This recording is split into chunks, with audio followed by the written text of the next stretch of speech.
Bienvenidos a la clase de esta semana. En esta clase continuaremos en el capítulo 2 de Malaquías y vamos a terminar con este capítulo. Hay algo de información que cubrir antes de entrar al capítulo 3 y la verdad, estos estudios de libros del Antiguo Testamento de Malaquías y Abdías han sido muy beneficiosos, por lo menos para mí. Podemos ver cómo Dios operaba con el pueblo de Israel en el pasado y cómo Él es fiel y les va a cumplir las cosas que les prometió. También podemos ver cómo se tocan los mismos puntos en los diferentes libros del Antiguo Testamento, en los profetas. Dios hizo un pacto con Israel, Israel lo quebrantó, Dios los castigó, pero no los eliminó del todo porque Él es fiel y siempre dejó un remanente y un día cumplirá todo lo que le prometió a Israel, al remanente de Israel. Pero bueno, terminamos la clase pasada en el versículo 10 y Malaquías estaba hablando del pacto que Dios había hecho con los levitas y cómo los levitas del tiempo de Malaquías estaban quebrantando el pacto. No estaban siendo los pastores o los sacerdotes que la nación necesitaba que fueran. No estaban siguiendo la ley, no estaban comunicándola correctamente. Malaquías 2:7 dice que los labios de los sacerdotes han de guardar sabiduría. Sin embargo, estos sacerdotes no lo estaban haciendo. Estaban ocultando la sabiduría, no conocían la ley. El pueblo buscaba la ley de su boca y ellos no la conocían ni la comunicaban correctamente, tanto con sus palabras como con sus acciones. Habían corrompido su juicio cuando debían de ser los mensajeros de Jehová de los ejércitos.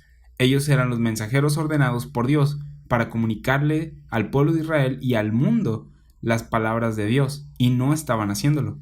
Por lo tanto, Dios pronunció una maldición sobre ellos, maldición que ya había estado escrita o maldición que ya estaba desde la ley, desde los primeros libros de la Biblia, en Éxodo, Levítico, Números y Deuteronomio. En Malaquías 2:2 les dijo que debido a todo esto era que les iba a enviar maldición. Malaquías 2:9 dice: por tanto yo también os he hecho viles y bajos ante todo el pueblo, así como vosotros no habéis guardado mis caminos y en la ley hacéis acepción de personas. Hablamos en la clase pasada de cómo hacían acepción de personas y cumplían la ley parcialmente. Vimos también una conexión entre Malaquías, Santiago y el ministerio terrenal de Jesús.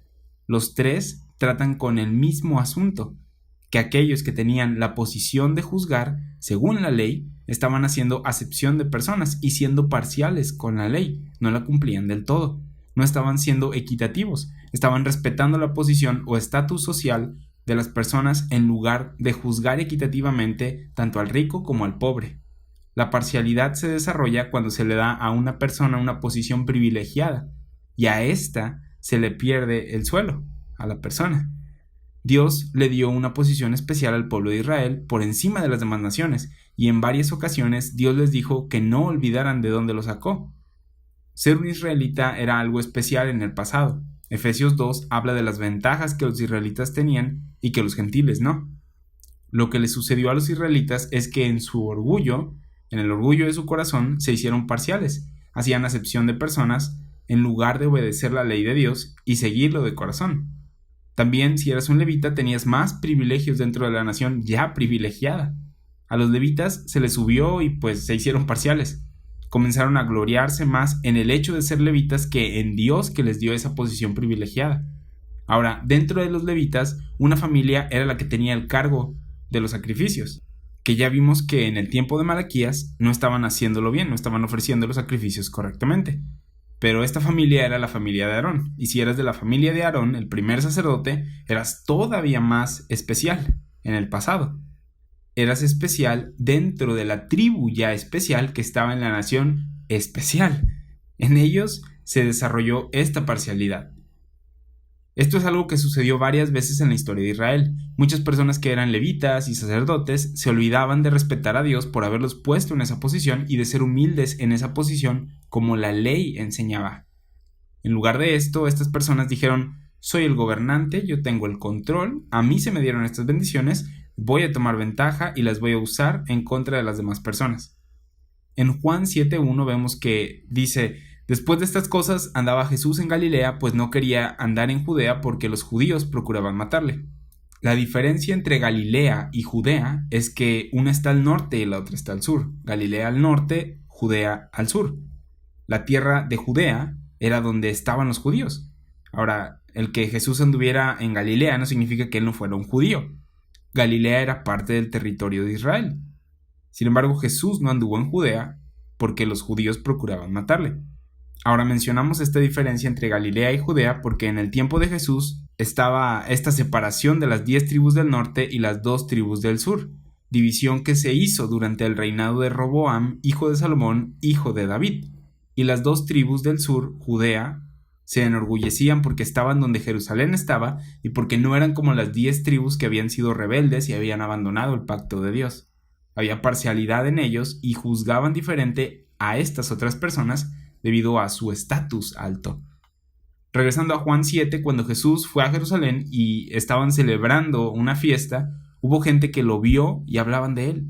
Y en Juan capítulo 7, versículo 13 dice, pero ninguno hablaba abiertamente de él, de Jesús, por miedo de los judíos. Tenemos a todos estos israelitas observando esta fiesta en Jerusalén, viniendo de todas partes de Israel, y tenemos a la gente de estas 2 tribus del sur buscando matar a Jesús, de la región de Judea.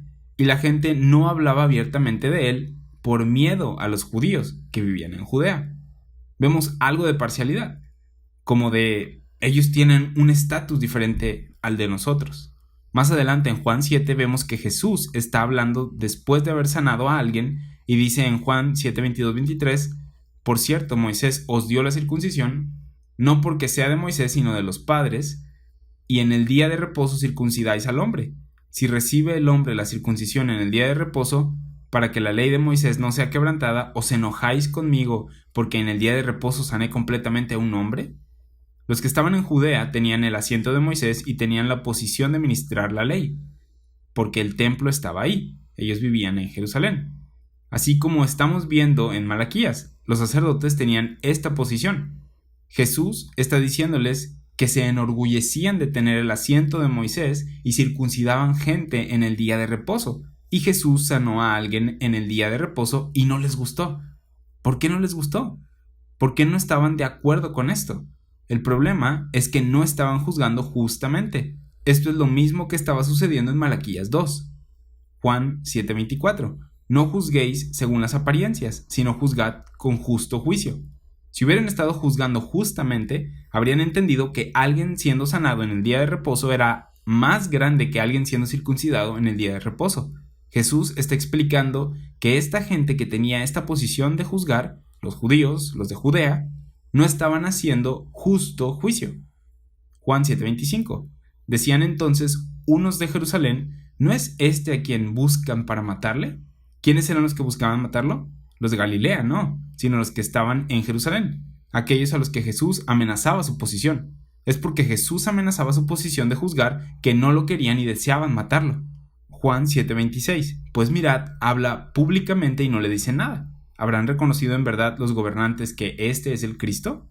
Aquí vemos que están hablando de los sacerdotes, de los escribas, de los fariseos, como los gobernantes. Se preguntaban si ellos habían confiado que era Cristo, el Cristo, o Jesús, el Cristo, o no. Se estaban preguntando esto. Y el problema de ellos fue que no lo recibieron como el Cristo. ¿Por qué?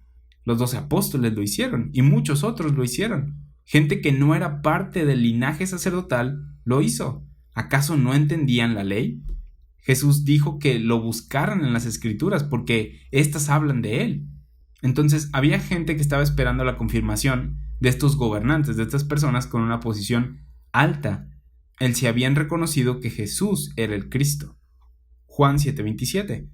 Pero sabemos de dónde es, mas cuando venga el Cristo nadie sabrá de dónde sea. Vamos a brincar el versículo 37 al 40 del mismo Juan 7.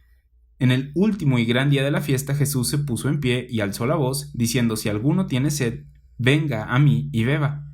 El que cree en mí, como dice la Escritura, de su interior correrán ríos de agua viva. Esto dijo del Espíritu que habían de recibir los que creyesen en él, porque aún no había venido el Espíritu Santo, porque Jesús no había aún sido glorificado. Entonces algunos de la multitud, oyendo estas palabras, decían: verdaderamente, este es el profeta.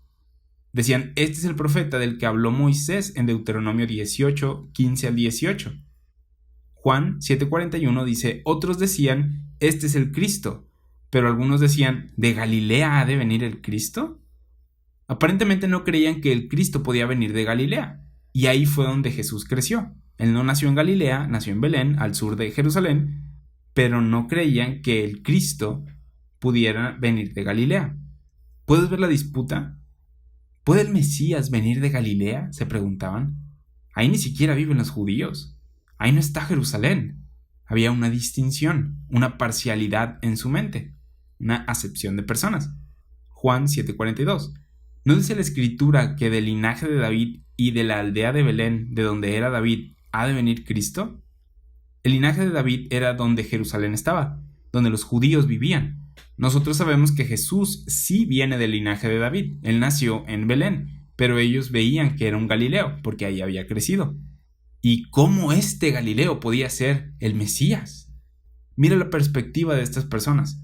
No consideraban a los galileos como iguales, los consideraban como algo por debajo de ellos. ¿Puedes ver la parcialidad en su juicio?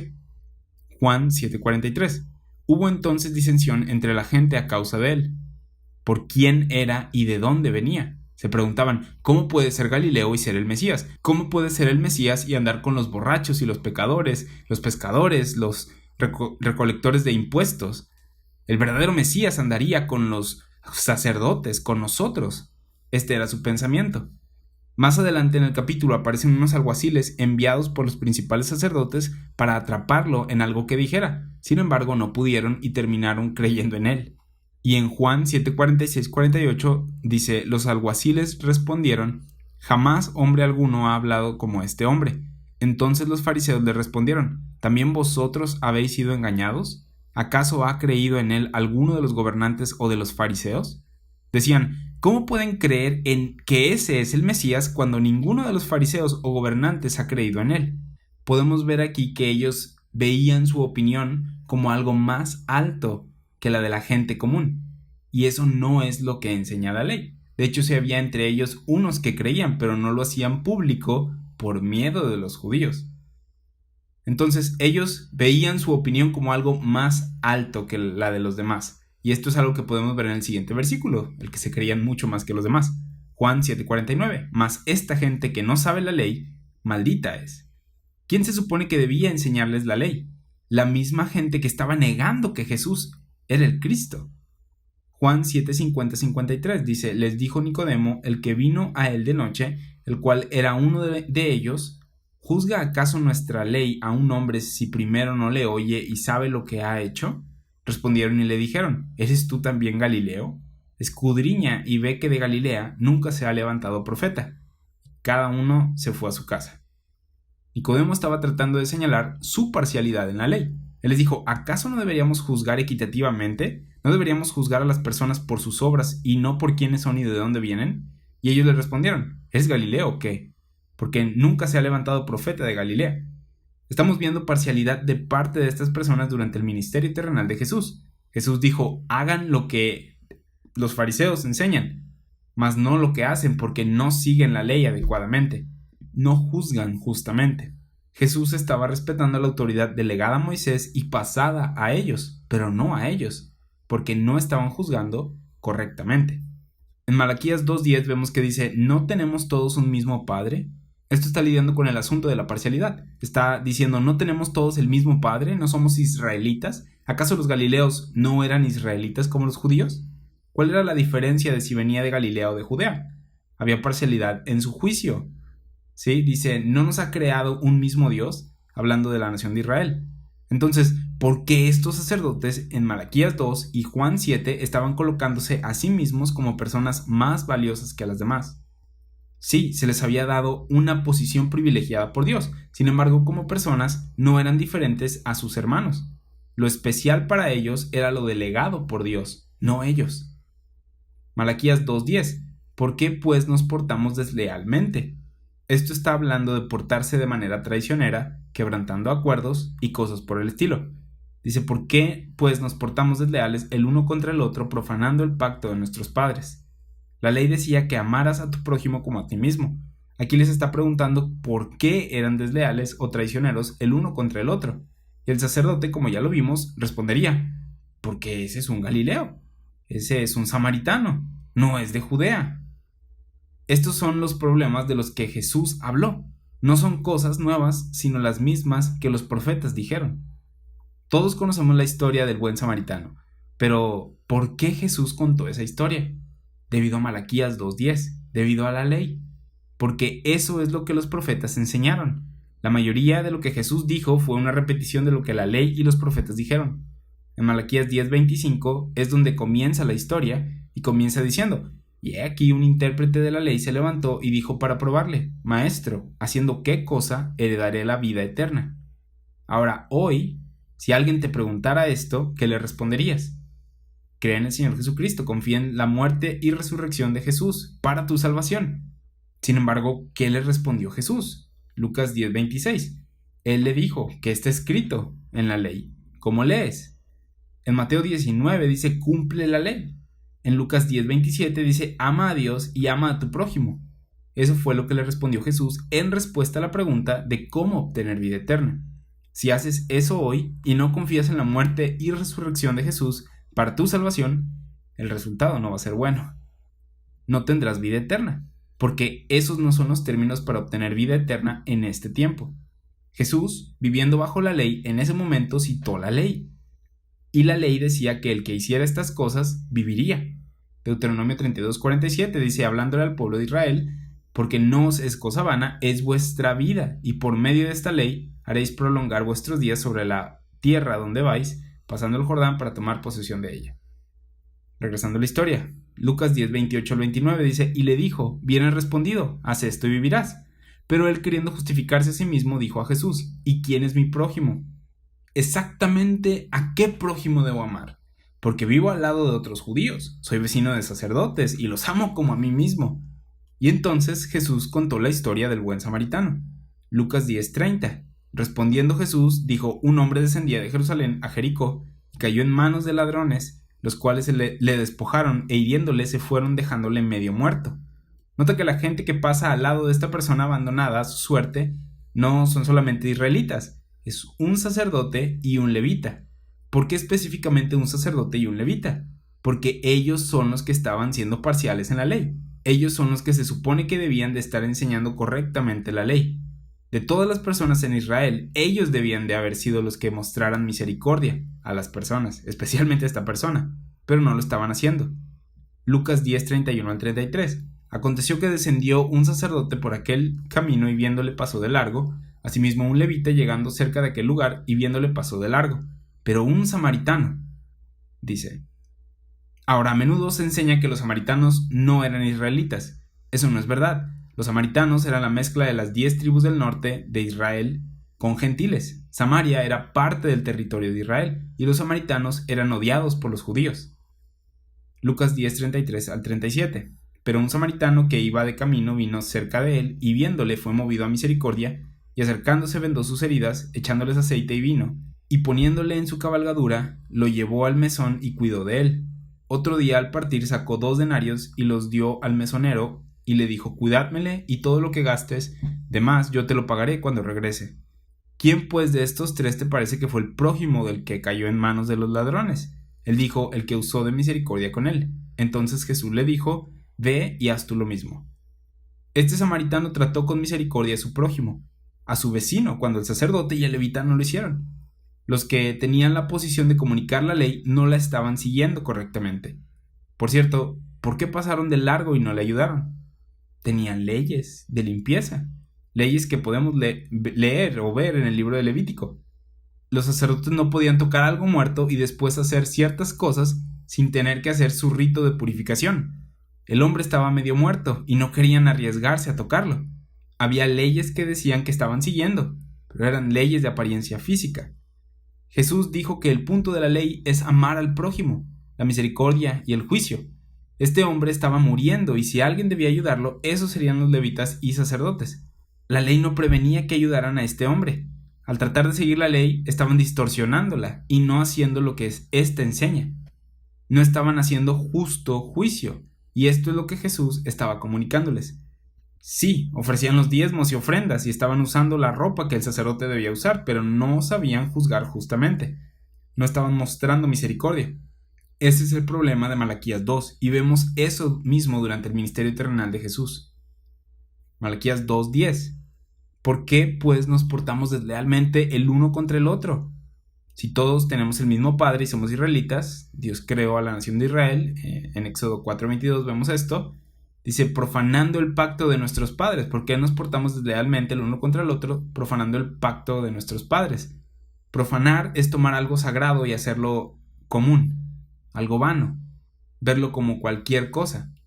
El pacto que Dios había dado específicamente a los sacerdotes y que debía ser respetado y honrado, ellos estaban profanando al juzgar parcialmente, al hacer acepción de personas.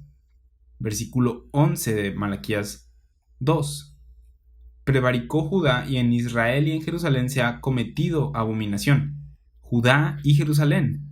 Estas son las mismas personas que estaban tratando de matar a Jesús, la región de Judea. Estas son las dos tribus que se supone que eran más justas que las demás tribus. Dice, prevaricó Judá y en Israel y en Jerusalén se ha cometido abominación. Incluso la gente que vivía en Jerusalén, la ciudad de Dios, no estaba exenta de la prevaricación y deslealtad de la que se está hablando en Malaquías, porque Judá ha profanado el santuario de Jehová. Acabamos de ver en el versículo 10 que estaban profanando el pacto de sus padres. Aquí vemos que también estaban profanando el santuario de Jehová. Si vas a la ley y lees de este pacto, verás que los sacerdotes debían usar una placa en sus frentes que dijera Santidad a Jehová, Éxodo 28:36, representando al pueblo ante el mundo que ellos eran santidad a Jehová. Cuando no seguían esa ley, estaban profanando esa santidad. Al no seguir el pacto y ofrecer los sacrificios adecuadamente, estaban profanando el santuario de Jehová, lo santo de la casa de Jehová. Zacarías 14:21 dice que cuando el reino prometido venga e Israel sea purificado, cuando no haya más pecado en Israel, toda olla en Israel y Judá será consagrada a Jehová, será santidad a Jehová. Todos verán que ese pueblo representa la santidad a Jehová. Son el pueblo exhibiendo la santidad de Dios mediante el pacto. Los sacerdotes Malaquías no estaban haciendo esto. Al profanar el pacto estaban profanando el santuario de Dios, la santidad de Dios. Malaquías 2:11, porque Judá ha profanado el santuario de Jehová que él amó y se casó con hija de Dios extraño, Judá. Vamos a estar hablando de este problema, porque nos está diciendo cómo es que profanaron el santuario de Dios. Ya vimos que estaban haciendo juicios parciales, ya vimos que no estaban comunicando la ley ni haciendo las ofrendas correctamente. Para ellos era un fastidio servir a Dios, Malaquías capítulo 1. No estaban honrándolo como Dios. Aquí hasta se casaron con hijas de dioses extraños. Ahora, esto no es lo primero que Malaquías menciona. Este es el síntoma del problema. Estaban siendo irrespetuosos del pacto, al pacto. Querían su posición privilegiada, todo lo que buscaban eran sus beneficios, pero no consideraban a Dios y lo que Él quería, lo que Dios merece. Entonces se estaban casando con hijas de dioses extraños. ¿Y qué significa esto? En Deuteronomio 7 encontramos una ley que decía que Israel no debía casarse con gente fuera de Israel, a menos que la gente de afuera de Israel se convirtiera a Israel, al judaísmo, a menos que se hicieran a la nación. No es que Dios fuera racista. Menciono esto porque hay personas en la historia que han utilizado versículos como el que está en Deuteronomio 7:3 para enseñar que no podemos casarnos con gente de otros países, que el pueblo de Dios debe de separarse de estas naciones paganas y ser puros. Toda clase de enseñanzas racistas salen de este versículo, y todo porque fallan al dividir correctamente y de leer la razón por la que Dios les dijo que está en el siguiente versículo. Dios no estaba enseñando racismo. Dios estaba creando una nación a la que le dio su santidad, su ley, y decía, esto debe permanecer puro. Así que si alguien de afuera quería entrar, debía convertirse a la nación y a las formas de hacer las cosas de la nación, dadas por Dios, a las instrucciones dadas por Dios. De lo contrario, fuera. No por el origen de la gente o el color de su piel, sino por la religión que traían. Deuteronomio 7:3 y 4, y no emparentarás con ellas. Y la lista de las naciones con las que no debían emparentarse está en el versículo 1. Y no emparentarán con ellas, no darás tu hija a su hijo, ni tomarás a su hija para tu hijo, porque desviará a tu hijo de en pos de mí. ¿Puedes ver cuál es el problema? El problema no era, son de otro país, no les hablen. El problema era que estaban sirviendo a otros dioses, y Dios dijo, si se casan, los van a alejar de mí e irán tras otros dioses. El problema era la religión. La gente de afuera podía convertirse a la nación y eso estaba permitido, pero el problema era el matrimonio entre diferentes creencias. Deuteronomio 7:4, porque desviará a tu hijo de en pos de mí y servirán a dioses ajenos, y el furor de Jehová se encenderá sobre vosotros y te destruirá pronto. Cuando le dieron entrada mediante la unión del matrimonio a otra creencia en la nación de Dios, estaban quebrantando el pacto. Deuteronomio 7:5-6. Mas así habéis de hacer con ellos: sus altares destruiréis y quebraréis sus estatuas y destruiréis sus imágenes de acera y quemaréis sus esculturas en el fuego, porque tú eres pueblo santo para Jehová, tu Dios. Jehová tu Dios te ha escogido para hacerle un pueblo especial, más que todos los pueblos que están sobre la tierra. Dios no operó mediante otra nación aparte de Israel. Dios les había dado la ley, tenían un pacto con Dios. ¿Por qué andaban yendo tras otros dioses? ¿Por qué estaban siendo idólatras? Y a lo largo de la historia del pueblo de Israel puedes ver cómo los israelitas se casaban con gente de fuera del país. Incluso dentro de la misma genealogía de Jesús hay gente que no era de Israel. Rahab y Ruth son ejemplos de esto. Sin embargo, ellas se convirtieron a la nación de Israel. En Ruth 1:16, de hecho, está la famosa frase que le dijo Ruth a Noemí, su suegra: no me ruegues que te deje y me aparte de ti, porque a donde quiera que tú fueres, iré yo, y a donde quiera que vivieres, viviré. Tu pueblo será mi pueblo y tu Dios, mi Dios. Y ahí está la clave. A lo largo de la historia de Israel, cuando se casaban con gente de otros países y no se convertían ellos a la nación, usualmente era el primer paso a un declive en la nación. Iban a un territorio y en lugar de separarse de las demás naciones y de sus dioses, se casaban y adoptaban a sus dioses. Hoy en día sería: si mi esposa no cree lo mismo que yo, una semana pues yo voy a su iglesia, la semana que viene ella viene a la mía, y así pues lo van manejando. Y de repente comprometes tus creencias y debilitas la doctrina. Ahora, regresando al contexto de Israel, después de generaciones haciendo eso, de comprometer sus creencias y debilitar la doctrina, va a haber un problema: creencias comprometidas y doctrina debilitada. Esto le sucedió a Salomón, hijo de David, y lo leemos en Primera de Reyes 11. Salomón cayó en esto a pesar de que él fue el hombre más sabio después de Jesús, porque Dios le dio sabiduría cuando él se la pidió a Dios al principio de su reinado. Él, entre comillas, abandonó la fe, como diríamos hoy en día, apostató. Él dejó de servir a Dios, él dejó de agradar a Dios con lo que hacía. Primera de Reyes 11:1. Pero el rey Salomón amó, además de la hija de Faraón, a muchas mujeres extranjeras, a las de Moab, a las de Amón, a las de Edom, a las de Sidón y a las heteas. La gente con la que la ley decía que no se casaran. La ley decía lo que sucedería si lo hacían. Primera de Reyes 11:2-3 dice: gentes de las cuales Jehová había dicho a los hijos de Israel: no os llegaréis a ella, ni ellas se llegarán a vosotros, porque ciertamente harán inclinar vuestros corazones tras sus dioses. A estas pues se juntó Salomón con amor, y tuvo 700 mujeres reinas y 300 concubinas, y sus mujeres desviaron su corazón, como lo leímos en Deuteronomio 7. Este es el problema más grande. Pueden decir: sí, pues tenía problemas porque tenía demasiadas esposas, y sí, probablemente ese era un problema, pero el número de esposas no era el problema más grande, sino quiénes eran, qué servían, a quién servían, de dónde venían y qué religión traían. Ellas desviaron el corazón de Salomón de servir al único y verdadero Dios. Si todas sus mujeres se hubieran convertido al único y verdadero Dios, no habría sido un problema tan grande. Ahí solo el número de personas habría sido el problema. Sin embargo, ellas desviaron el corazón de Salomón de Dios. Primera de Reyes 11:4. Y cuando Salomón era ya viejo, sus mujeres inclinaron su corazón tras dioses ajenos, y su corazón no era perfecto con Jehová su Dios, como el corazón de su padre David. Salomón comenzó a servir a otros dioses, puso ídolos de otros dioses, y ese es un problema muy grande. El rey se había corrompido. ¿Ves lo problemático que era el que no obedecieran esa ley del matrimonio? Esta ley no tenía nada que ver con ciertas personas no teniendo el derecho a casarse por su lugar de origen, sino con el propósito de Dios para la nación de Israel. Cuando no entiendes lo que Dios está haciendo en cada dispensación, vas a causar mucha confusión. Vas a mezclar cosas. Cuando asumes que ahora somos participantes de los pactos de Israel, vas a regresar a eso, vestirte como sacerdotes y comer según la ley y casarte según la ley, causando segregación, como es en varios casos. Y hay gente que utilizó estas enseñanzas diciendo que Dios quería que su pueblo, haciéndolo la iglesia, se separara de las otras naciones y como resultado tenemos enseñanzas racistas. Nosotros no estamos bajo la ley y no somos Israel. Y si quieres tomar el principio de no casarte con alguien que te alejará de Dios, cásate con alguien que cree en Dios. Cásate con alguien que tiene fe en el Evangelio. Esto es lo mismo que Pablo dijo en 1 Corintios 7:39. Cásate con quien quieras, con tal que sea en el Señor. Con que sea salva la persona. Si la persona cree en el Evangelio, es una buena opción para casarte. Si no, puede que tengas problemas.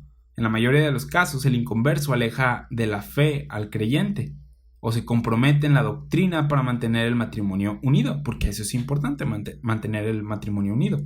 Y hay gente que dice, mi esposo o esposa no cree lo mismo que yo, ¿debería divorciarme? Y la respuesta es no. Permanezcan unidos. Tu matrimonio es tu ministerio número 1 ahora. Y Pablo habla de esto también en 1 Corintios 7. Ay, pero no quiere hacer esto o aquello. Y esto es algo con lo que tienes que lidiar, pero bíblicamente tu matrimonio es tu primer ministerio. Estos son algunos de los problemas que pueden surgir al casarte con alguien de diferente fe. Ahora sé que hay excepciones, sin embargo, la excepción prueba la regla. Entonces, no tiene que ver esta ley con el color de piel o el lugar de origen, sino la religión. Esta es doctrina errónea para esta dispensación, el que no te cases con tal o cual nación. Y necesitamos reconocer por qué Dios mandó esto en el pasado, cómo es que cambió y por qué no aplica en cuanto a la nacionalidad ahora. Dios está operando hoy según la palabra de la cruz y no la ley. Es diferente. Regresamos con Salomón. Salomón quebrantó la ley como los sacerdotes de Malaquías 2. Como recordarás, en las primeras clases de Malaquías tratamos de definir cuándo fue escrito el libro. Hablamos de cómo no podíamos saber definitivamente la fecha, pero que tuvo que haber sido después del cautiverio del pueblo de Israel en Babilonia, muy probablemente alrededor del tiempo de Esdras y Nehemías. El templo ya había sido reconstruido, obviamente porque tenemos trabajo sacerdotal aquí en Malaquías, se está describiendo esto, y en Nehemías 13:23 vemos algo interesante. Aquí Nehemías regresa a Jerusalén después de que el templo había sido reconstruido e identifica algunos problemas en Israel. Israel, unas cuantas décadas atrás, tenía el celo de reconstruir el templo y revivir su religión que Dios les había dado a través de la ley. Reconstruyeron el templo, reinstituyeron el sacerdocio y las ofrendas y los sacrificios. Nehemías regresa unas cuantas décadas después y en ese corto periodo se habían corrompido al punto de permitirles a sus gobernantes paganos vivir en el templo, quebrantar la ley y corromper los sacrificios. Y en Nehemías 13:23 vemos una de las cosas que hacen enojar a Nehemías, y es que estaban quebrantando las leyes matrimoniales. Nehemías 13:23-26 dice: vi asimismo en aquellos días a judíos que habían tomado mujeres de Asdod, amonitas y moabitas, y la mitad de sus hijos hablaban la lengua de Asdod, porque no sabían hablar judaico, sino que hablaban conforme a la lengua de cada pueblo. Y reñí con ellos, y los maldije, y hería a algunos de ellos, y les arranqué los cabellos, y les hice jurar, diciendo: no daréis vuestras hijas a sus hijos, y no tomaréis de sus hijas para vuestros hijos, ni para vosotros mismos. ¿No pecó por esto Salomón, rey de Israel?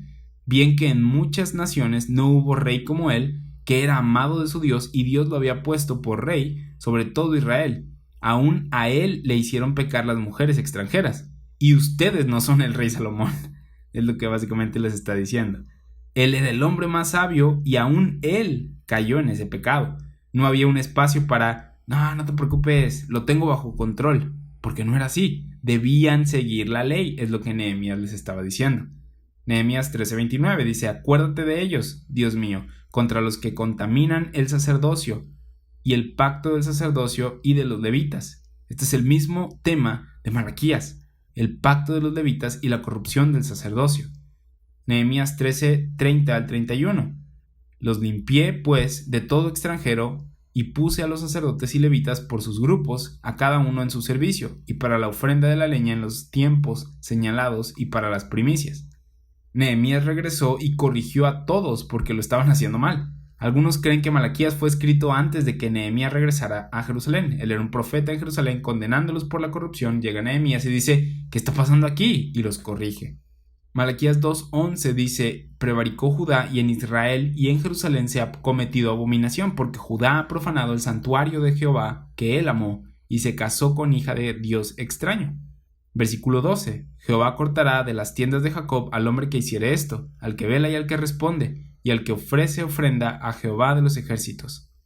Lo que este versículo nos dice es que el que quebrantara la ley matrimonial de no casarse con gente de afuera de la nación y que no quisiera convertirse a Israel y de esa manera introducir idolatría, que esta persona sería cortada del pacto, sería cortado de ser sacerdote, sería cortado del pueblo, porque eso era lo que la ley decía. No había acepción de personas. Si eres el sacerdote, el que ofrecía los sacrificios, y el que enseñaba la ley, el sumo sacerdote, la ley decía: si haces esto, te corto del pacto, te corto del pueblo. ¿Por qué? Porque Dios no hace acepción de personas, como ellos estaban haciendo.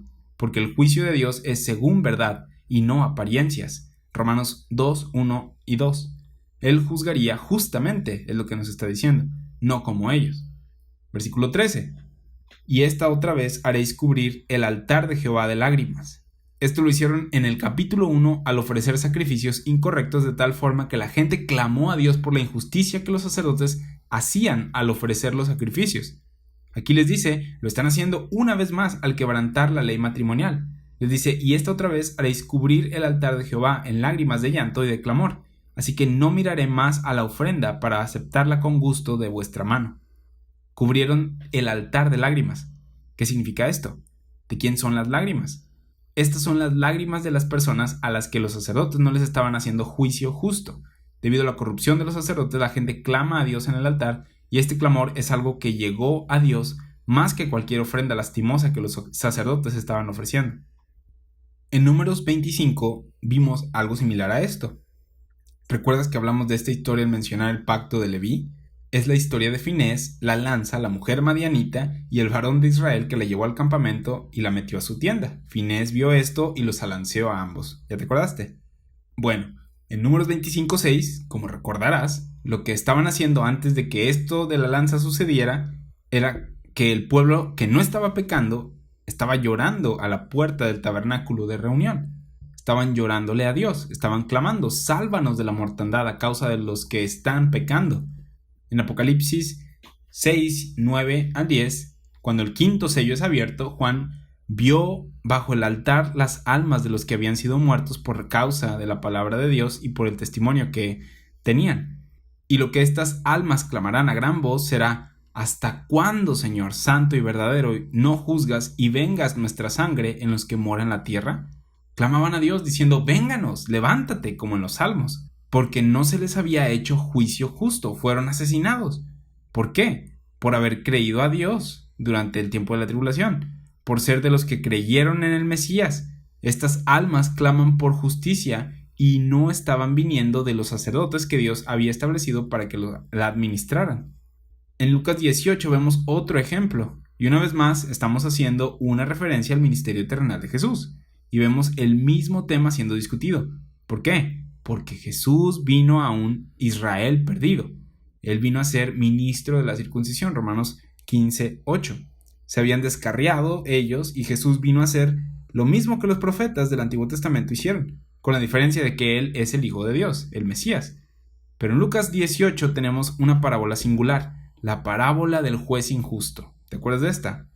Ahora, muchas personas tropiezan con las parábolas porque piensan que las parábolas son lecciones para enseñarnos cosas acerca de nosotros viviendo en el reino, cuando no es así. Jesús estaba enseñando lo mismo que se enseñó en el Antiguo Testamento, en la ley. Lucas 18, 1, 2 dice: también les refirió Jesús una parábola sobre la necesidad de orar siempre y no desmayar, diciendo: había en una ciudad un juez que ni temía a Dios ni respetaba a hombre. Consideremos lo que acabamos de leer. Había un juez que había sido puesto para que juzgara lo correcto e incorrecto. Jesús, ¿qué es lo que ha estado tratando de enseñarle a Israel? Que juzgue justamente. Y da esta parábola acerca de un hombre que no temía a Dios ni respetaba a hombre. No es que no teme a Dios, pero al hombre sí, y va a hacer lo que complazca a los hombres. Su juicio era determinado por lo que él quisiera hacer, no temía a Dios ni a hombre. Lucas 18:3. Había también en aquella ciudad una viuda, la cual venía a él, diciendo: hazme justicia de mi adversario.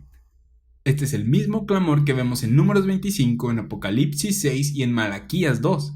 Son víctimas de la injusticia y están derramando sus lágrimas en el altar. Lucas 18, 4 y 5. Y él no quiso por algún tiempo. Simplemente no quería tomar su caso y hacer juicio.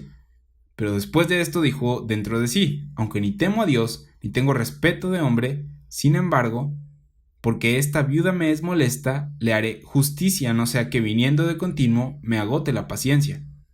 ¿Por qué este juez injusto decidió hacerle justicia? No temía a Dios y no le tenía miedo a ella ni a alguien más. Él le hizo justicia porque continuamente iba a él y se le estaba agotando la paciencia, de tal forma que dijo: está bien, te voy a hacer justicia. Él sabía lo que era correcto, él sabía lo que ella necesitaba, él sabía que necesitaba que se le hiciera justicia y simplemente no hacía lo que le correspondía, no estaba haciendo su trabajo. Esta mujer constantemente iba a él y él se cansó y le hizo justicia. Lucas 18, 6, 7. Y dijo el Señor: oíd lo que dijo el juez injusto. ¿Y acaso Dios no hará justicia a sus escogidos?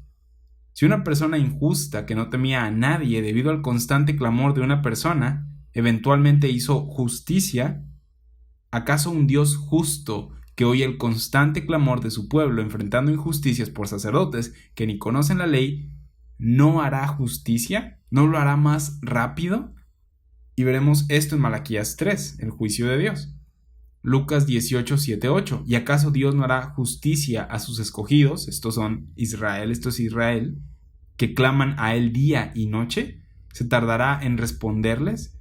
Os digo que pronto les hará justicia, no como el juez injusto que lo hizo para que la mujer se callara. Dios es un Dios justo que ama la justicia y juzgará rápidamente, prontamente.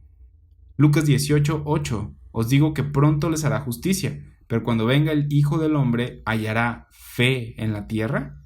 Y esa es la pregunta. ¿Habrá clamor de justicia cuando regrese o encargarán su juicio? Jesús estaba enseñando juicio justo, y estos sacerdotes junto con sus juicios estaban corrompidos. Tomaban mordidas, eran hipócritas, estaban buscando agradar al hombre. Dios, que es un Dios justo, juzgará según verdad y justicia. Y aquí podemos ver que la idea de que Jesús estaba enseñando lo que ahora conocemos como el misterio de Cristo no encaja en Mateo, Marcos, Lucas y Juan. Lo que les está diciendo es: Dios juzgará rápidamente. Regresamos a Malaquías 2:13 y vemos que aquí habían cubierto el altar de lágrimas, de llanto y de clamor, y por eso Dios no miró más la ofrenda. Se supone que la ofrenda en el altar debía ser olor grato a Dios y no traería juicio sobre la gente. Pero habiendo tantas lágrimas, tanto llanto e injusticias, no quería mirar el sacrificio, sino lidiar con los problemas que había. No quería recibir ni ver la ofrenda más. Aguantó la injusticia por demasiado tiempo y tiene que lidiar con ella. Dios es un Dios justo y santo, y cuando ve su santidad siendo profanada, tiene que traer juicio. Versículo 14. Mas diréis: ¿por qué? ¿Por qué, Dios? Estamos haciendo las ofrendas que pediste. Y Dios les responde: ¿por qué? Miren la injusticia y la corrupción. Por eso. Porque Jehová ha atestiguado. Él dice: yo lo vi, no me contaron. Solo porque vas al templo y nadie te ve no significa que yo no te vea. Solo porque habita en el lugar santísimo no significa que no sepa lo que está sucediendo fuera del templo. Sin embargo, el orgullo del hombre hace que piense que Dios no puede juzgar, no juzgará, se le olvidó o no puede ver lo que ellos están haciendo en lo secreto. Es lo mismo con estos sacerdotes de Malaquías. Creen que con tan solo ir al templo y ofrecer sacrificios, Dios está satisfecho. ¿Qué pasa con lo que haces fuera del templo? Eso es lo que Dios está diciendo, porque Jehová ha atestiguado entre ti y la mujer de tu juventud. Es interesante que hacemos ceremonias matrimoniales en esta dispensación y durante la ceremonia se dice la frase: con Dios como nuestro testigo. Dios ve lo que está sucediendo, Él ve nuestros corazones, Dios conoce las cosas que decimos y hacemos. Este versículo nos da la lección espiritual de que Dios atestigua las cosas que hacemos. Dios atestiguó a estos sacerdotes y la mujer de su juventud. Él conocía sus matrimonios y los votos que se habían hecho. Porque Jehová ha atestiguado entre ti y la mujer de tu juventud, y contra la cual has sido desleal. Tenemos a estos sacerdotes que se casaron y fueron desleales contra sus esposas, las traicionaron. Ya vimos algo del asunto de la ley matrimonial en contra de casamientos con mujeres de otros países. Aquí estamos viendo que estos sacerdotes se casaron, fueron desleales con su esposa, la mujer de su juventud, la repudiaron y se casaron con mujeres de dioses extraños. Este es un problema grande y Dios dice, yo soy testigo de esas cosas, yo las vi. Dice, porque Jehová ha atestiguado entre ti y la mujer de tu juventud, contra la cual has sido desleal, siendo ella tu compañera y la mujer de tu pacto. Esto podría indicar que esta mujer era aceptable según la ley, y se fueron a casarse con mujeres que no eran aceptables según la ley. Eran mujeres de dioses extraños. Y vemos esta deslealtad matrimonial de parte de los sacerdotes de Israel. Ahora, esto de la mujer de tu juventud ha sido interpretado de dos maneras. Y te voy a dar las dos interpretaciones porque las dos tienen apoyo en las escrituras, en los profetas. Una interpretación es que son mujeres de su juventud literales. El sacerdote se casó con la mujer de su juventud, Dios atestiguó esto, rompió el pacto que tenía con ella y repudió a la mujer de su juventud, tratándola deslealmente. La otra interpretación es que es figurativo de Dios desposando a Israel, e Israel siendo desleal a Dios al ir tras otros dioses. El problema con esta interpretación es que Israel es la mujer y Dios el esposo, así que es diferente a como lo presenta el versículo. Yo creo que es literal la primera. Sin embargo, podemos aprender algo acerca de Israel y la relación que tenía con Dios en este capítulo. Pero bueno, yo creo que es literal, tenían esposas, las estaban repudiando. Pero podemos encontrar varios lugares que nos proporcionan información acerca del pacto matrimonial de Dios e Israel. Esto es, porque Dios hizo un pacto con esa única nación, no hizo pacto con ninguna otra nación. Y esto presenta un problema para los teólogos del pacto que procuran expandir este pacto que Dios hizo con Israel a todos los demás, sin hacerlos Israel. Para que el razonamiento de la teología del pacto tenga lógica, tendría que hacernos a nosotros Israel, y no somos Israel. Dios hizo un pacto con una nación y utiliza esto en los profetas para demostrar cómo es que el matrimonio debe ser. Él tomó una nación, él no anduvo de ojo alegre viendo a las demás naciones y diciendo, mira, pues se ven tentadoras estas naciones. Esta nación, pues no me está sirviendo. Mejor me voy a conseguir otra. De eso no se trata el matrimonio. Escoges a una persona y te quedas con ella, en las buenas y en las malas. Aunque te fallen, te quedas con ella. Así era la relación entre Dios e Israel. Cuando Israel fallaba, Dios los castigaba según el pacto, la ley. Pero les decía, nunca te dejaré, nunca te abandonaré. Esa es la imagen de un matrimonio. En Jeremías 2:2, Jeremías estaba profetizando contra Israel, contra Jerusalén, porque habían pecado contra Dios, y les dice, anda y clama a los oídos de Jerusalén, diciendo, así dice Jehová, me he acordado de ti, de la fidelidad de tu juventud, del amor de tu desposorio, cuando andabas en pos de mí, detrás de mí, en el desierto, en tierra no sembrada. Dios, a través de Jeremías, le estaba hablando a una ciudad y le dice, te conocí cuando eras joven, y te conocí cuando nos comprometimos, te conocí cuando me seguías en el desierto, a una tierra que aún no había sido dada a ti. Y esto lo vemos en Éxodo, cuando Dios los liberó de Egipto y dio a luz a la nación, y anduvieron en el desierto, y en ese desierto Dios hizo un pacto con ellos, y les prometió que les daría una tierra que aún no poseían. Entraron a esta tierra, y en Jeremías 2:2 les dice, los recuerdo cuando eran jóvenes. Jeremías 2:3, santo era Israel a Jehová, primicias de nuevos frutos. Éxodo 4:22 dice que Israel es el primogénito de Dios, lo primero. Todos los que le devoraban eran culpables, mal venía sobre ellos, dice Jehová. Aquí vemos este lenguaje matrimonial, ¿sí? Y en Jeremías 3:14 dice, convertíos, hijos rebeldes, dice Jehová, porque yo soy vuestro esposo, y os tomaré uno de cada ciudad y 2 de cada familia, y os introduciré en Sión. Aquí les dice, estoy casado con ustedes, hijos de Israel. Él usa este lenguaje porque había hecho un pacto con ellos. Isaías 54 es otro lugar donde vemos un lenguaje fuerte acerca de la relación que Dios tenía con esta nación, la nación de Israel. Él no tenía esta relación con individuos. Él no le dijo a Moisés, estoy casado contigo, Moisés. La relación es con la nación y no con individuos. Y es por eso que podemos ver que muchas personas en la nación podían ser cortadas del pacto, removidas. No recibían las promesas que Dios le estaba dando a la nación. Isaías 54:4 dice, no temas, pues no serás confundida, y no te avergüences porque no serás afrentada, sino que te olvidarás de la vergüenza de tu juventud, y de la afrenta de tu viudez no tendrás más memoria. Está hablándole a Israel. Isaías 54:5 dice, porque tu marido es tu hacedor. Dios creó a la nación de Israel, Él los sacó de Egipto e hizo un pacto con ellos haciéndolos como esposo y esposa. Isaías 54:5-8 dice, porque tu marido es tu hacedor, Jehová de los ejércitos es su nombre y tu Redentor, el Santo de Israel. Dios de toda la tierra será llamado, porque como a mujer abandonada y triste de espíritu te llamó Jehová, y como a la esposa de la juventud que es repudiada, dijo el Dios tuyo. Por un breve momento te abandoné, pero te recogeré con grandes misericordias.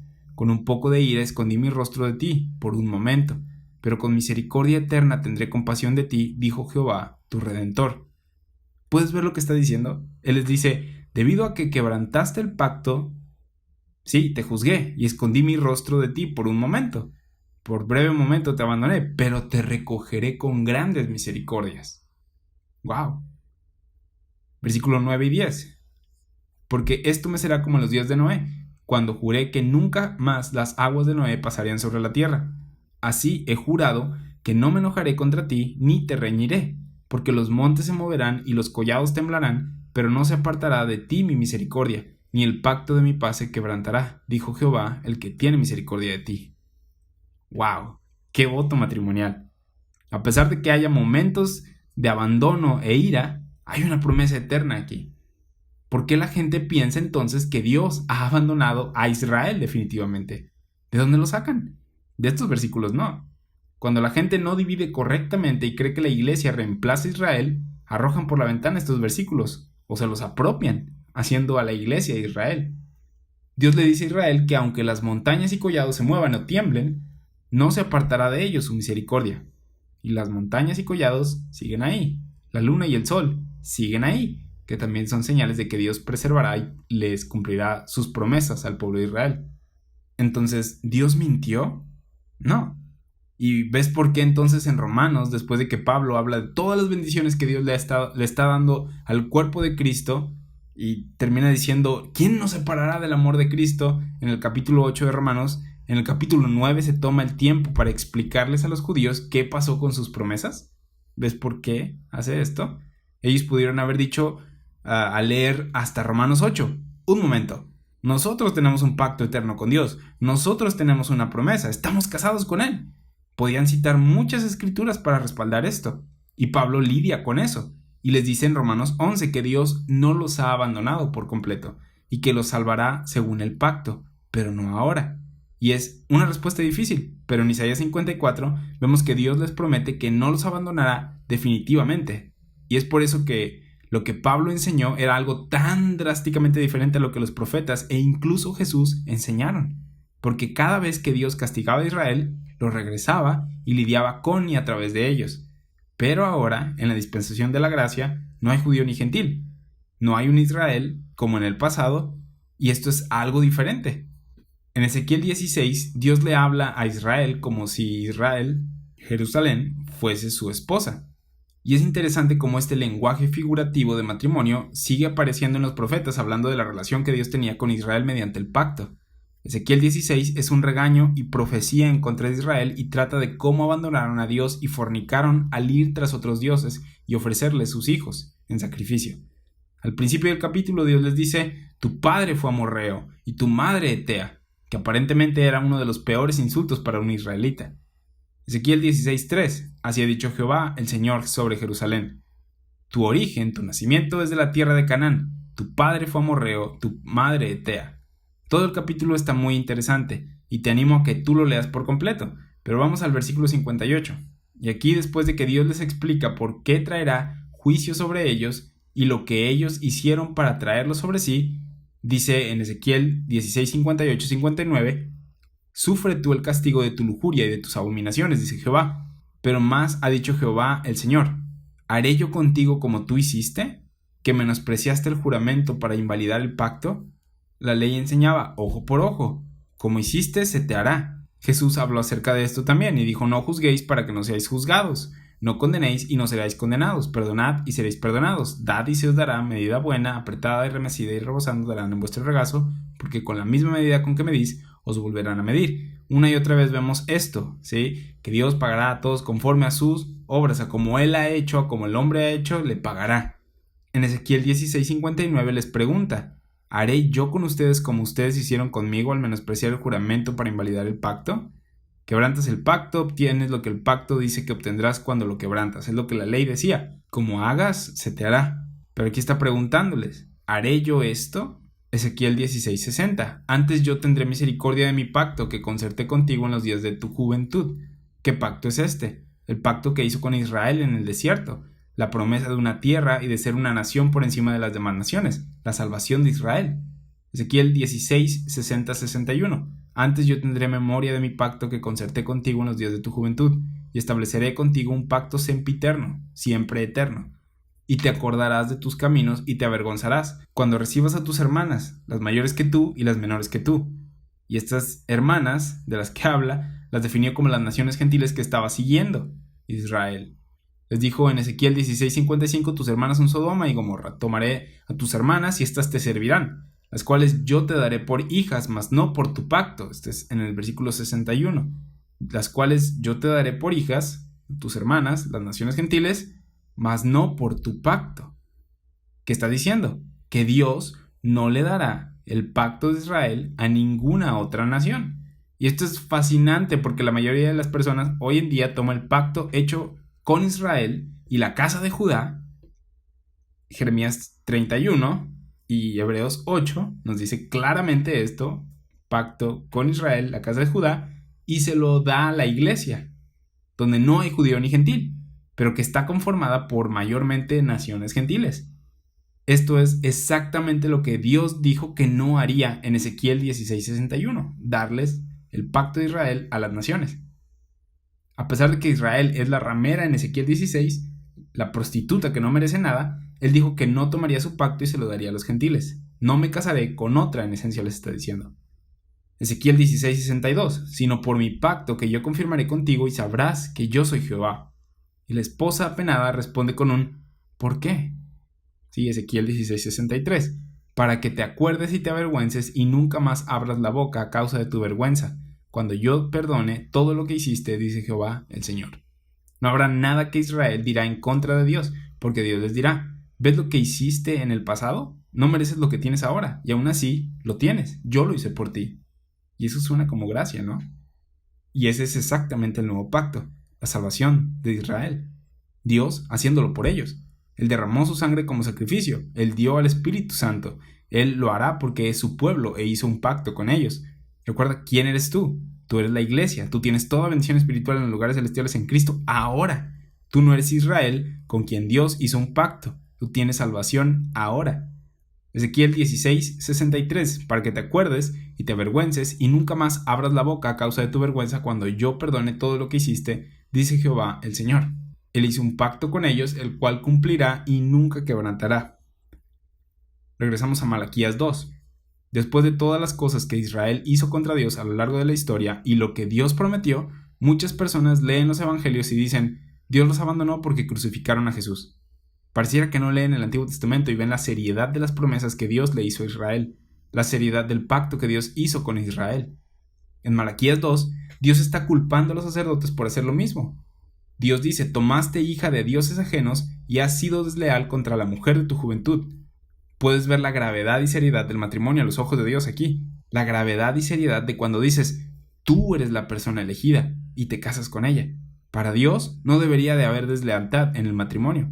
Jesús habló del matrimonio durante su ministerio terrenal. Jesús vino a ser ministro de la circuncisión y a confirmar las promesas dadas a los patriarcas de Israel. Romanos 15:8, Gálatas 4:4. En Mateo 19:3 dice, entonces vinieron a él fariseos, tentándole y diciéndole, ¿es lícito al hombre repudiar a su mujer por cualquier causa? En Marcos 10:2-4 dice, y se acercaron los fariseos y le preguntaron para tentarle si era lícito al marido repudiar a su mujer. Él respondiendo les dijo, ¿qué os mandó Moisés? ¿Qué dijo Moisés? Y ellos dijeron, Moisés permitió dar carta de divorcio y repudiarla. Y esto parece ser lo que los sacerdotes de Malaquías 2 dirían ante lo que Dios les está diciendo acerca de ser desleales contra la mujer de su juventud y quebrantar el pacto que había entre ellos para irse tras hijas de dioses extraños. Dios dice esto y ellos responden con un momento, Dios, ¿acaso no dijo Moisés que nos podemos divorciar? ¿Qué le respondió Jesús? No era así desde el principio. Fue por la dureza de su corazón, fue por sus pecados que Dios escribió eso en la ley de Moisés. Él les dijo en Mateo 19:6, lo que Dios juntó no lo separe el hombre. Los mismos temas que están en Malaquías podemos ver en el ministerio terrenal de Jesús. Malaquías 2:15, ¿no hizo él uno? ¿No hizo quién un qué? ¿No hizo Dios una nación? ¿No hizo Dios un hombre y una mujer y los dos se hicieron uno en matrimonio? ¿No hizo Dios una nación y un pacto eterno con esa nación? ¿No hizo Él uno habiendo en Él abundancia de espíritu? Dios no los abandonó. Él no quebrantó el pacto a pesar de que Israel sí lo quebrantó. Él pudo haber echado un vistazo y decir, pues voy a escoger otra nación. Pero no lo hizo porque se obligó a sí mismo con un pacto. Dice, ¿y por qué uno? ¿Por qué solo uno? ¿Por qué no 10 naciones diferentes? ¿Por qué no todas las naciones? ¿Por qué no tener más de una esposa? ¿Por qué no 100 o 1000 esposas como Salomón? Es bíblico, ¿no? Sí, está en la Biblia, pero no es lo que Dios quería. Entonces, ¿por qué uno? Dice, porque buscaba una descendencia para Dios. Dios escogió una nación, Israel, porque buscaba una descendencia piadosa para Dios. Buscaba ese remanente fiel. A lo largo de la historia de Israel, Dios les decía, hice un pacto con ustedes, no los abandonaré, y en el mismo capítulo también les dice, los cortaré de la faz de la tierra. ¿Por qué dice esto? ¿Sí? ¿A qué se refiere? Porque por un lado está lidiando con la gente en Israel que es malvada, Israel según la carne, y por otro lado está declarando que hay gente en Israel que es fiel, Israel espiritual. ¿A quiénes crees que cortó? A Israel infiel, corrupto y malvado. ¿Y a quiénes crees que les dijo que no abandonaría? A Israel fiel, justo y creyente, con fe. ¿Ves por qué en Romanos 9 dice, no todo el que desciende de Israel es israelita, sino el remanente, sino Israel con fe, Israel fiel? Estos son sus electos, estos son sus elegidos, sus escogidos, la descendencia piadosa que lo va a seguir. Entonces, ya que Dios no ha abandonado a Israel y será fiel a Israel, les dice, guardaos pues en vuestro espíritu y no seáis desleales para con la mujer de vuestra juventud. Y aquí está la explicación para los sacerdotes que estaban abandonando a sus mujeres. Dice, ya que Dios no los ha abandonado, no abandonen a sus esposas. Dios es fiel y Él aborrece el repudio. Versículo 16 dice, porque Jehová, Dios de Israel, ha dicho que Él aborrece el repudio y al que cubre de iniquidad su vestido. Esto es, si tienes un defecto, lo quieres cubrir con tu ropa. Y eso es lo mismo que con el pecado. La ley dice, no escondas tus pecados, confiésalos, busca misericordia y Dios la dará. Según la ley, si escondías tus pecados, eras castigado. Aquí vemos que Dios aborrece el repudio. Dios odia el divorcio. A los ojos de Dios, el divorcio es algo malo, porque Jehová, Dios de Israel, ha dicho que Él aborrece el repudio, y al que cubre de iniquidad su vestido. Dijo Jehová de los ejércitos, guardaos pues en vuestro espíritu y no seáis desleales. ¿De qué está hablando? Del matrimonio. Ya sea que estuvieran tratando deslealmente el pacto que tenían con Dios, el pacto de Leví, al irse a casar con las hijas de dioses extraños, o el pacto que tenían con la mujer de su juventud. La enseñanza es que no deben lidiar deslealmente con ninguno de sus pactos. Ahora vamos a pausar y lidiar con algo en este versículo. Efectivamente, Dios odia el divorcio, Él aborrece el repudio. Él nunca quiso que esto sucediera, y Jesús lo explica en Mateo 19 y en Marcos 10, que en el principio Dios creó un hombre para una mujer para toda la vida y estos dos se hicieron uno en matrimonio. Sin embargo, había permiso para el divorcio bajo la ley, bajo ciertas circunstancias, y la gente pues se divorcia hoy en día. Y muchas personas hacen el divorcio algo que determina quién puede o no estar en el ministerio o la aceptación de una persona basándose en la historia matrimonial que tiene. Hay que entender cómo es que Dios operaba según la ley y cómo opera según la gracia para entender el corazón del asunto. Nunca se trató de cuántas veces te habías casado o divorciado. Se trataba de la fidelidad a Dios y al pacto que tenías con tu pareja, con tu esposo o esposa. Si tuviste 50 esposas y agregas otras 50 el siguiente año, hay un problema porque se está exhibiendo algo de infidelidad, deslealtad. Si tuviste una esposa, te divorciaste y te volviste a casar, permanece casado con ella. Sé fiel a Dios y a tu esposa. Si estos sacerdotes hubieran instruido a las hijas de los dioses extraños a servir al único y verdadero Dios, habría sido algo bueno. No debieron de haber sido desleales a la mujer de su juventud, pero el haber sido desleales, repudiarlas para casarse con otras mujeres y ahora dejar a estas mujeres para regresar con la mujer de su juventud, también habría estado mal. El punto era fidelidad. Pablo habla de algo similar en 1 Corintios 7. La pregunta ahí era, ¿qué hago si estoy casado con un incrédulo? Pablo responde, permanece casada. Permanece casado. ¿Es tu segunda o tercera esposa? Permanece casada, permanece casado.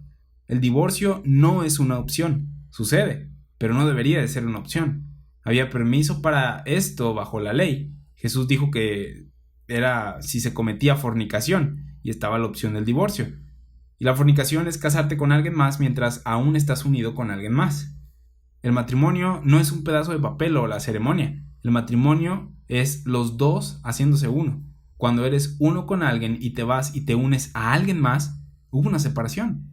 Cuando Israel, a pesar de estar casada con Dios, iba y servía a un Dios extraño, se separaba de Dios y había una decisión que debía tomarse. Las opciones para Dios eran: permanezco con esta nación o ya no más me uniré a esta nación. La enseñanza es que el hombre o mujer de fe es fiel a sus palabras y decisiones. Y Pablo habla de esto en 1 Corintios 7. El punto es que Dios quiere que los casados sean fieles con quienes están casados. En 1 Timoteo 3, 2, 3, Pablo nos da las calificaciones para un obispo, y una de estas es que sea marido de una sola mujer. Y hay gente que dice: tienes que estar casado para poder ser un ministro. No creo que eso sea lo que Pablo estaba diciendo. Hubo muchos solteros ministrando en la Biblia, Pablo siendo uno de ellos. El matrimonio no es un requisito para servir a Dios. Esto de marido de una sola mujer significa que sea fiel, porque si estás casado con 2 o 3, no es fidelidad. El asunto no es tienes que casarte, o si estás casado y te divorciaste, fuiste salvo y ahora quieres ministrar, no puedes porque ya te divorciaste una vez.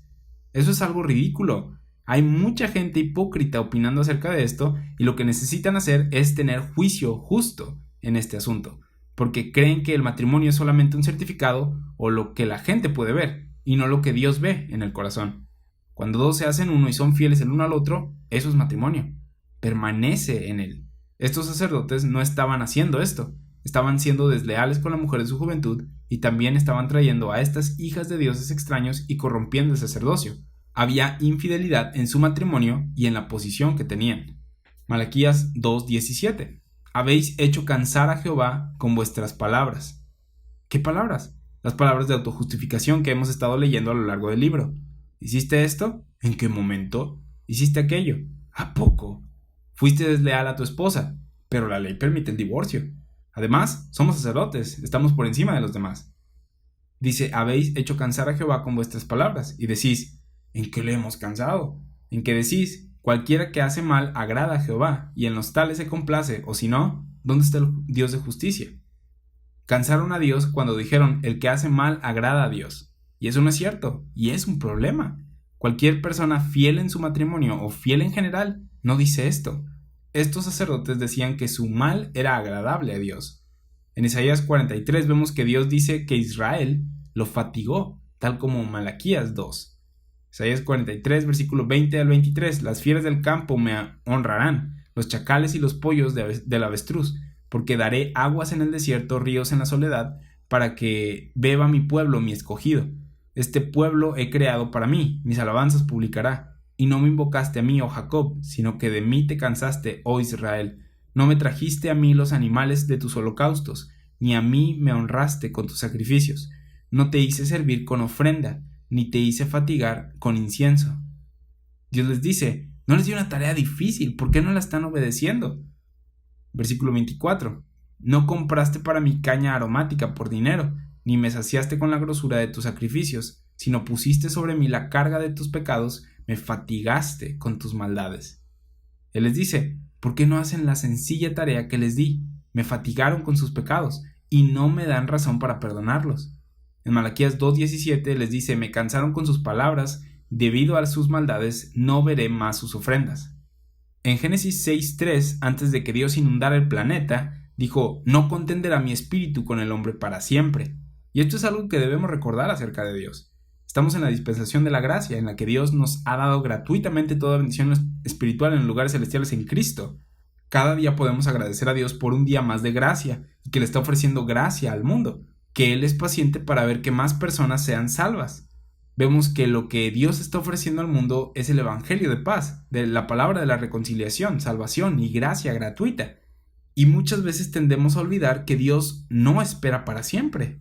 Él es paciente, Él es sufrido, pero un día dirá: suficiente, y va a venir en juicio. En Génesis 6:3 dice: no contenderá mi espíritu con el hombre para siempre, y unos cuantos años después inundó el planeta. Jeremías 6:11, Jeremías 15:6 y Jeremías 20:9 son lugares en los que puedes leer que Dios dice que estaba cansado de los pecados de Israel y que no se contiene para siempre. Dios constantemente advierte de su cansancio y dice: no voy a esperar para siempre. Y seguían probando los límites de su paciencia hasta que eventualmente vino el juicio. En Isaías 5 vemos también esto de llamar lo malo bueno que acabamos de ver en Malaquías 2:17. Ahora, al leer Isaías 5, presta atención y veamos si encuentras alguna similitud con el ministerio terrenal de Jesús. Isaías 5, 20-23. Hay de los que a lo malo dicen bueno y a lo bueno malo, que hacen de la luz tinieblas y de las tinieblas luz, que ponen lo amargo por dulce y lo dulce por amargo. Hay de los sabios en sus propios ojos y de los que son prudentes delante de sí mismos. Hay de los que son valientes para beber vino y hombres fuertes para mezclar bebida. Los que justifican al impío mediante cohecho, esto es sobornos, y continúa diciendo, y al justo quitan su derecho. ¿Qué estamos viendo? ¡Ay, ay, ay! Esto es lo mismo que Jesús dijo en Mateo 23, reprendiendo a los sacerdotes, escribas y fariseos. Jesús les dice: hipócritas, tal como Isaías. Isaías 5:24. Por tanto, como la lengua del fuego consume el rastrojo y la llama devora la paja, así será su raíz como podredumbre, y su flor se desvanecerá como polvo, porque desecharon la ley de Jehová de los ejércitos y abominaron la palabra del Santo de Israel. ¡Ay de aquellos que quebrantaron la ley! ¿No te recuerda algo esto del fuego, el rastrojo y la paja? Mateo 3. Aquí Juan el Bautista les dice a los fariseos, a los levitas, que habían ido a ver por qué estaba bautizando Juan. Él les dijo en Mateo 3:8, haced pues frutos dignos de arrepentimiento. Les dijo: no vengan a ser bautizados en agua diciendo que temen el juicio de Dios, porque sé que no es así. Hagan frutos dignos de arrepentimiento, y ahora sí vamos a hablar. Mateo 3:10. Y ya también el hacha está puesta a la raíz de los árboles, por tanto todo árbol que no da buen fruto es cortado y echado en el fuego. Yo, la verdad, os bautizo en agua para arrepentimiento, pero el que viene tras de mí, el Mesías, cuyo calzado yo no soy digno de llevar, es más poderoso que yo. Él os bautizará en Espíritu Santo y fuego. Espíritu Santo es lo que leemos en Pentecostés, y fuego es Isaías 5:24, fuego que los consumirá. Mateo 3:12, su aventador está en su mano y limpiará su era, y recogerá su trigo en el granero, y quemará la paja en fuego que nunca se apagará. Tú no quieres ser parte de ese bautismo en fuego. Isaías 5 nos habla de este bautismo y es sobre aquellos a los que se les pronunciaron los ayes, sobre los que desecharon la ley de Jehová de los ejércitos y abominaron la palabra del Santo de Israel. Estos no son parte del pueblo de Dios que recibirá las promesas del pacto. No son parte de esa unión matrimonial según el pacto. Ahora, ¿recuerdas a Poncio Pilato? Él no quería matar a Jesús porque creía que era inocente. Él lo interrogó para hallar culpa en él y no encontró nada digno de muerte. Mateo 27:24 dice: viendo Pilato que nada adelantaba, sino que se hacía más alboroto, tomó agua, se lavó las manos delante del pueblo diciendo: inocente soy yo de la sangre de este justo, allá vosotros. Incluso Pilato, que ni siquiera estaba en el templo siguiendo la ley, pudo hacer un justo juicio y dijo: este hombre es inocente. Y aquí estaban estos sacerdotes levitas diciendo: no lo queremos. Mateo 27:25, y respondiendo todo el pueblo dijo: su sangre sea sobre nosotros y sobre nuestros hijos. Esta es la gente que estaba enseñando la ley. ¿Y qué estaba haciendo? Llamando a lo bueno malo y a lo malo, ellos mismos, bueno. Su juicio estaba distorsionado. Estaban tan torcidos que estaban dispuestos a matar a su misma salvación para justificarse a sí mismos. Ese fue el problema con Israel durante el ministerio terrenal de Jesús y siempre ha sido su problema. Y esto lo vemos en Malaquías. Mateo 23:27. Aquí vemos que Jesús habla como Isaías y dice: ay de vosotros, escribas y fariseos hipócritas, porque sois semejantes a sepulcros blanqueados, que por fuera la verdad se muestran hermosos, mas por dentro están llenos de huesos de muertos y de toda inmundicia. Así también vosotros por fuera, a la verdad, os mostráis justos a los hombres, pero por dentro estáis llenos de hipocresía e iniquidad. Ellos pensaban que eran buenos, y Dios les dice: son malvados, y se llaman ustedes a sí mismos buenos, son hipócritas. Mateo 23:33. Serpientes, generación de víboras, ¿cómo escaparéis de la condenación del infierno? Esto es lo mismo que Juan el Bautista dijo, es lo mismo que Isaías dijo, y es lo mismo que Malaquías dijo. Es lo mismo que los profetas dijeron acerca de los hipócritas en Israel. Mateo 23, 34 y 35. Por tanto, he aquí yo os envío profetas y sabios y escribas, y de ellos a unos mataréis y crucificaréis, y a otros azotaréis en vuestras sinagogas, y perseguiréis de ciudad en ciudad, para que venga sobre vosotros toda la sangre justa que se ha derramado sobre la tierra, desde la sangre de Abel, el justo, hasta la sangre de Zacarías, hijo de Berequías, a quien matasteis entre el templo y el altar. Si continúas leyendo, verás que les dice: Jerusalén es malvada, y ellos decían: no hay problema con ella, no hay problema con la manera en que estamos haciendo las cosas. Malaquías dice: claro que sí, estás llamándole a lo malo bueno. Y no solo estaban llamándole a lo malo bueno, sino que tuvieron la audacia de decir: no hay problema con lo que estamos haciendo, porque de haber un problema, ¿dónde está el Dios de justicia? ¿Cuándo va a juzgar? Él es un Dios amoroso, Él no va a juzgar a nadie. Y en el siguiente capítulo veremos cómo comienza hablando del mensajero de Dios, Juan el Bautista, predicando el fuego y juicio de Dios, consumiendo a los hipócritas. Después de él vino Jesús, el Mesías, predicando ayes a los escribas y fariseos, y les decía: estos son los últimos días, el juicio viene. Malaquías 3 habla de ese juicio y cómo será algo pronto, rápido, contra aquellos que no siguen la ley. Y los asuntos que tratamos en esta clase acerca de la unión de Dios con Israel mediante el pacto y cómo Él no quebrantará el pacto, a pesar de que ellos lo hicieron muchas veces a lo largo de la historia, son cosas que debes tener en mente cuando lleguemos a Romanos 9, 10 y 11, ya que Pablo lidiará con ello al hablar de lo que Dios hizo y hará con Israel. Y pues bueno, con esto terminamos la clase de esta semana. Te recuerdo que los miércoles subimos la clase de los domingos a Spotify, y también los miércoles subimos un video de preguntas y respuestas al canal de YouTube. Ya estamos por entrar en Romanos 9 y pues también por terminar las clases de Malaquías.